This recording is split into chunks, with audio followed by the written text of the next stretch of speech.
ഇപ്പോഴത്തെ പരിപാടി ഇതാണ് ട്ടാ. രാത്രിയാവുമ്പോൾ ഞങ്ങൾ മൂന്നുപേരും കൂടി ഇങ്ങനെ ഇറങ്ങാൻ കേട്ടോ, ഒച്ചിനെ പിടിച്ചിട്ട് ഉപ്പിട്ട് കൊല്ലാൻ വേണ്ടി. വീടിന് ചുറ്റും നടന്നിട്ട് ഇങ്ങനെ ഉപ്പിട്ട് കൊല്ലും, അല്ലാണ്ട് പറമ്പിക്കൊന്നും ഇറങ്ങൂല കേട്ടാ രാത്രിയാവുമ്പോൾ. ഈ ഒരു ഭാഗത്താണ് കേട്ടോ മിക്കപ്പോഴും ഇങ്ങനെ രാത്രി ഒച്ചിനെ കാണാം. ചെട്ടുമല്ലി തൈ നട്ടേ പിന്നെ മിക്കതും അതുമയാണ് ഉണ്ടാവാറ്. മിക്ക ദിവസം ചെട്ടുമല്ലി ഇങ്ങനെ തിന്ന് നശിപ്പിക്കലാണ് ഇവരുടെ പരിപാടി കേട്ടാ. ഇപ്പോൾ ഒരു ദിവസം ഒരു ചെട്ടുമല്ലി തൈ ഇങ്ങനെ കടിച്ചിങ്ങനെ പകുതി എത്തി കഴിഞ്ഞ് കഴിഞ്ഞാൽ പിറ്റേ ദിവസം അതുമ്പോൾ തന്നെ ഉണ്ടാവും കേട്ടാ. രാവിലെ നോക്കുമ്പോൾ ഒറ്റ ഒച്ചിനെയും കാണൂല.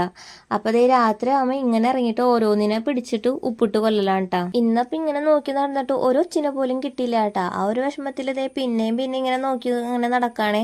അതിൻ്റെ ഇടയ്ക്ക് പിള്ളേരോട് ഇങ്ങനെ പറയുന്നുണ്ട് പാമ്പൊക്കെ ഉണ്ടാവും, അതുകൊണ്ട് ഈ ഒരു ഭാഗത്തേക്കൊന്നും വരണ്ടെന്നും പറഞ്ഞിങ്ങനെ നടക്കുകയാണ്. അങ്ങനെ നോക്കിയപ്പോണ്ടാ അതേ ഒരെണ്ണം ഇങ്ങനെ ഇഴഞ്ഞു വന്നു കേട്ടാ. അപ്പോഴാണ് ഒരു സമാധാനമായേ. ഉച്ചിനെ കിട്ടാണ്ടായപ്പോഴേക്കും പിള്ളേർ വേഗം കയറിപ്പോയിട്ടാ. അപ്പോഴേക്കും ഫോണും കോലും ഉപ്പൊക്കെ ആയിട്ട് ഇങ്ങനെ ആകെ ഒരു ഇതായിരുന്നേ. അപ്പോഴേക്കും വേഗം ഇതിനിങ്ങനെ മറച്ചെടുക്കാനായിട്ട് നോക്കിയിട്ടാണെങ്കിൽ പറ്റണം കൂടി ഉണ്ടായില്ല. എന്നിട്ട് ഒരു കണക്കിന് ഇങ്ങനെ മറച്ചെടുത്തിട്ട് വേഗം അതിനെ ഉപ്പിട്ട് ഇങ്ങനെ കൊല്ലാൻ വേണ്ടി പോവാണ് കേട്ടാ. ഇതിനെ ഇങ്ങനെ ഉപ്പിട്ട് കൊന്നപ്പോഴാണ് ഒരു സമാധാനമായത്. ഇന്നെങ്കിലും ഒരെണ്ണത്തിന് കിട്ടിയല്ലോ എന്ന് വിചാരിച്ചിട്ട്.